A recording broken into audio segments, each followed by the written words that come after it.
Emma yun ah. Sino kayang kausap niya?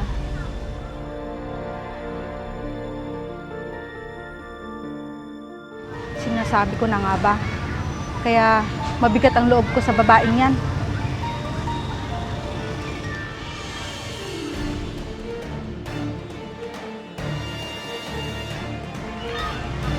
Kumanda ka sa anak ko. Hindi ako papayag na pakasalan niya ang tulad mo. Kawawa naman ang anak ko.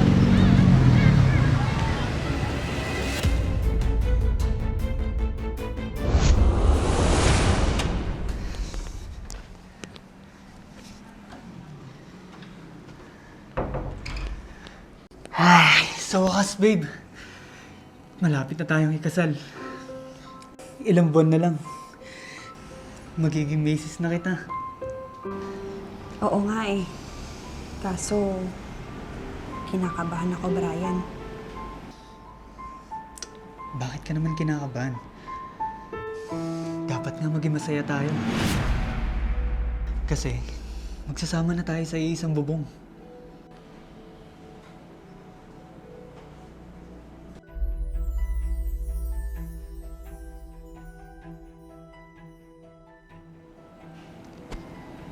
Brian, saan naman tayo titira kapag kinasal na tayo? Dito sa bahay. Bakit? Ayaw mo ba? Gusto naman. Kaso, inaalala ko lang yung mama mo. Hindi ba nakakailang nakasama natin siya? Babe, mabait si mama. Wala kang nga alalahanin sa kanya. Kung hindi ko lang mahal ang anak ko, hindi ko yan patutuloyin sa bahay ko. Kala mo, tanggap kita bilang isang manugang. Nagkakamali ka.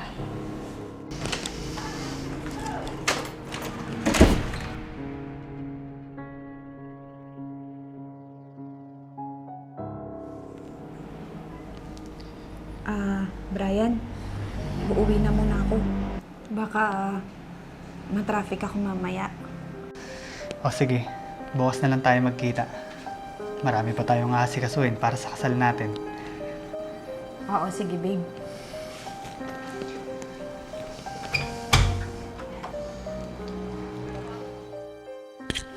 Ma! Oh, bakit anak? Ma, alis muna ako. Saan ka pupunta? May aasikasuhin lang po kami ni Emma para sa kasal namin. Buo na ba talaga ang desisyon mo sa pagpapakasal sa babaeng yan? Ma, matagal na po namin plano to. At isa pa, hindi na rin ako makapaghintay. Gagawa pa rin ako ng paraan para hindi matuloy ang kasal niyo ng babaeng yun. Sige pa, Ma. Alis na po ako. Sige anak, mag-iingat ka. Salamat pa, Ma.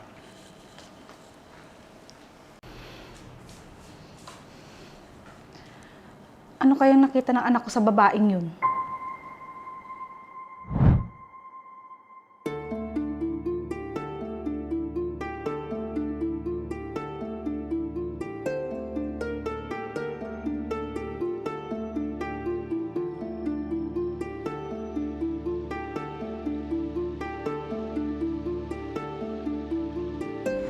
Mare! Mare! Si Maring Ruby yun ah.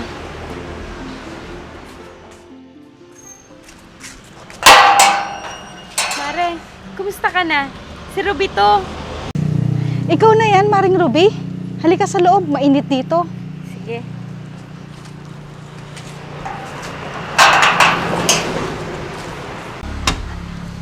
Balita ko, ikakasal ng inaanak kong si Brian. Umupo ka muna dyan, Mare. Sigurado ako, marami kang ikukwento sa akin. Oo naman, Mare. Kailan ka pa dumating? Kahapon lang, Mare. Eh, nasa naman ang pasalubong ko? Ikaw pa ba mawawalan? Siyempre hindi. Oh, ito na, Mare. Alam ko magugustuhan mo yan. Wow! Ang ganda nito, Mare. Salamat, ah. Si Brian nga pala. Wala dito. Malamang, nandun kasamang kasintahan niya. Siya nga pala. Maganda ba yung kasintahan niya, Mare? Mayaman ba? Sa itsura, maganda naman. Pero, hindi ko alam kung bakit hindi ko siya gusto para sa anak ko, Mare. Baka naman mabait siya. Kaya siya nagustuhan ni Brian. At maalaga. Hindi ba yun ang gusto ng isang lalaki sa isang babae? Ang alin, Mare? Yung inaasikaso siya ng babaeng yon? Oo, Mare. Bakit? May problema ba kayo? Wala naman. Basta, kumukulo ang dugo ko sa babaeng yun. Baka naman nagsiselos ka lang. Kasi mag-aasawa na si Brian. Maging masaya ka na lang para sa kanya. Hay nako, ewan ko. Ninang? Brian, Kayo po pala. Mana po? kawaan ka ng Diyos. Mana po, ma? Mano po.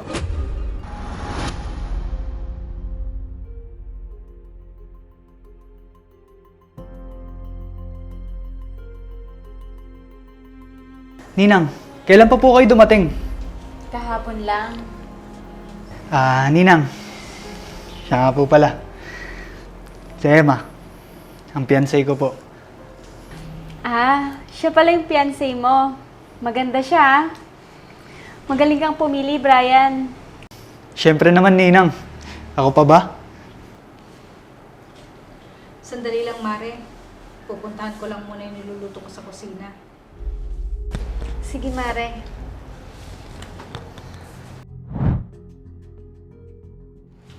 Try, ma. Maupo muna tayo. Siya nga pala. Kailan pala yung kasal nyo? Ninang, mukhang mas excited pa po ata kayo kaysa kay mama. Siyempre naman. Ninang mo ko eh. Parang anak na rin ang turing ko sa'yo. Mukhang magkakasundo pa yata sila Ruby at Emma.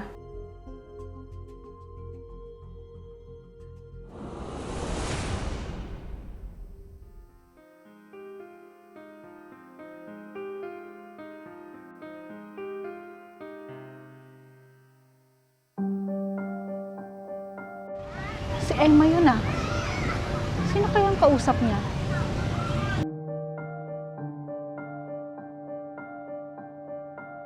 Sinasabi ko na nga ba? Kaya mabigat ang loob ko sa babaeng yan.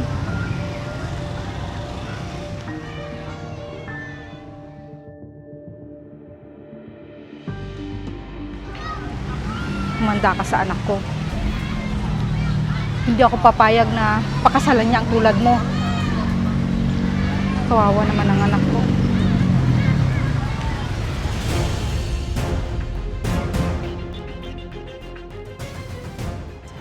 Babe, O Brian, bakit ngayon ka lang? sorry babe, na-late ako. May dinaanan pa kasi ako eh. Ganun ba? Mamaya na tayo kumain. Mamasyal muna tayo. O sige, Doon tayo sa mga Tianggi ah. May bibilhin kasi ako doon. ganun ba? O sige, tara. Halika na.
Paano ko kaya papaliwanag kay Brian yung nakita ko kanina?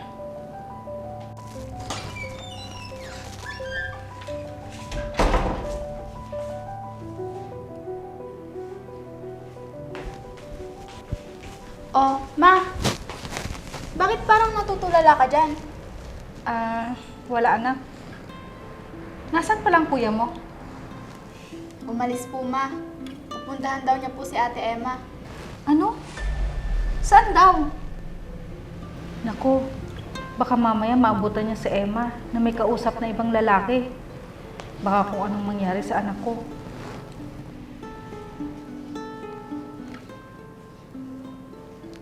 Ma, anong nangyayari sa'yo? Ba't natulala ka na dyan? Wala anak. Sige, punta muna ako sa kwarto.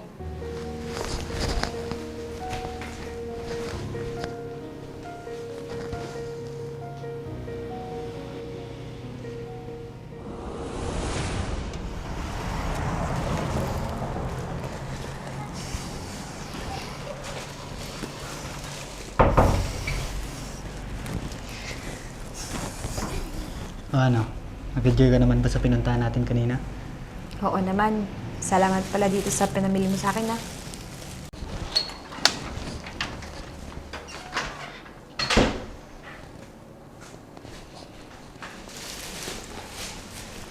Ma,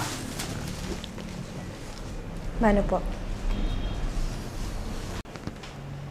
Bakit kasama mo na naman yung babaeng yan? bakit naman po, ma? May problema ba?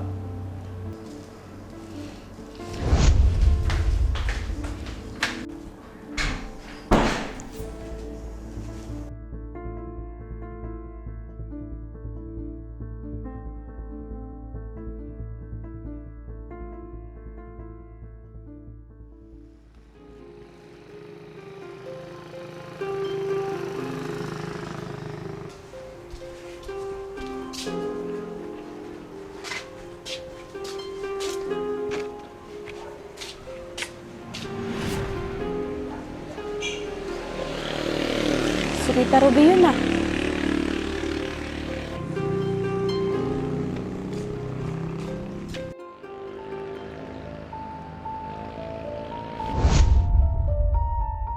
Tita Ruby! Tita Ruby! Tita Ruby! Bakit po kayo nandito? Tsaka, saan po ang punta nyo? Naligaw yata ako.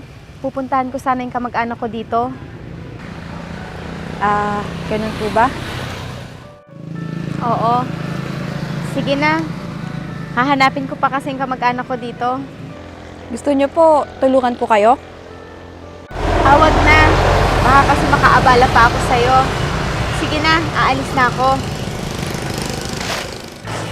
Mag-iingat po kayo. Bakit kakaiba ang kilos ni Tita Ruby?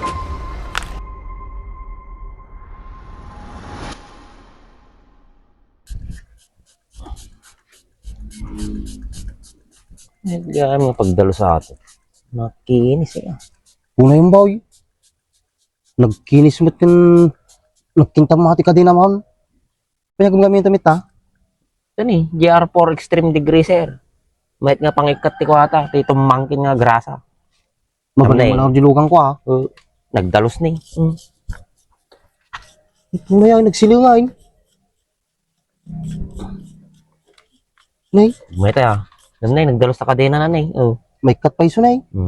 Kulang ata, ibabad mo lang 3 minutes to 5 minutes. Sama ko kuskusin. May cut no kan. Sabi ni, nagdalos ni. Terus ka pa iso nay. Kapag kanino motor ato? Kanyak ah. Kaya motor mo ay. Pahatak ko na kung pagbayad ko. Sayang ay. Nagkalas mo na dating sukat mo. Di ba alay, basta tumaray. Sa bagay ah. Oh, nagkinis yun, nagsilingin na eh. O pa makita mo lang is nakadagrasa na ah.